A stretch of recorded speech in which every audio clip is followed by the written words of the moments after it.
नमस्कार। आज हम एक ऐसे फैसले पर बात कर रहे हैं जिसका असर एक बहुत बड़े ऐप पर पड़ रहा है।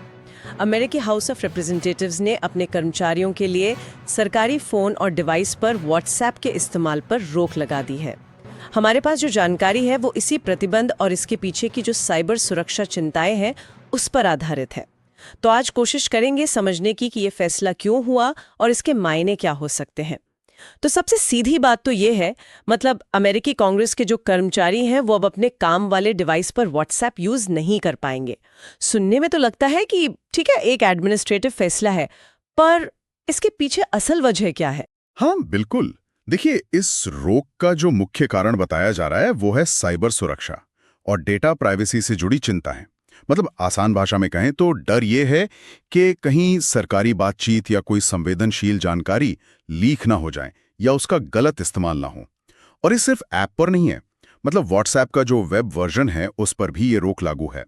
एक तरह से पूरी तरह व्हाट्सएप को सरकारी काम से बाहर रखने की कोशिश है। अच्छा, दिलचस्प है। तो फिर अगर व्हाट्सएप बंद है तो क्या कर्मचारियों को कोई और ऐप इस्तेमाल करने को कहा गया है? कोई विकल्प दिए गए हैं? हाँ, विकल्प तो दिए हैं। कुछ नाम जो सामने आए हैं उनमें माइक्रोसॉफ्ट टीम्स है, सिग्नल है, iMessage और फेस टाइम भी हैं। ये सभी जाने माने प्लेटफॉर्म्स हैं ना। सिग्नल जैसे अपनी एन्क्रिप्शन के लिए काफ़ी मशहूर है। टीम्स तो कई दफ्तरों में चलता ही है। और iMessage, फेस टाइम एप्पल के अपने हैं जिन्हें आमतौर पर सेफ माना जाता है। हालांकि उनकी भी अपनी कुछ सीमाएं हो सकती हैं। तो हाँ, शायद इन विकल्पों को सरकारी इस्तेमाल के लिहाज से ज़्यादा क्या कहते हैं, सुरक्षित या कंट्रोल करने लायक समझा जा रहा है। यानी बातचीत के लिए रास्ते तो हैं उनके पास।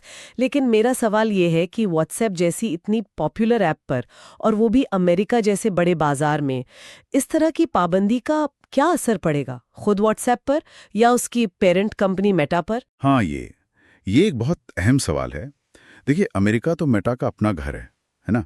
तो जब वहाँ की सरकार का एक ज़रूरी हिस्सा, भले ही सिर्फ अपने कर्मचारियों के लिए ही सही, किसी ऐप पर बैन लगाता है, तो इसका एक प्रतीकात्मक असर तो होता ही है। ये कहीं ना कहीं कंपनी की साख पर, खासकर डेटा सिक्योरिटी और प्राइवेसी को लेकर सवाल उठाता है। और ये फैसला ऐसे वक्त में आया है जब वैसे भी टेक कंपनियों पर डेटा सुरक्षा को लेकर दबाव बढ़ ही रहा है, तो ये उस दबाव को और तेज कर सकता है।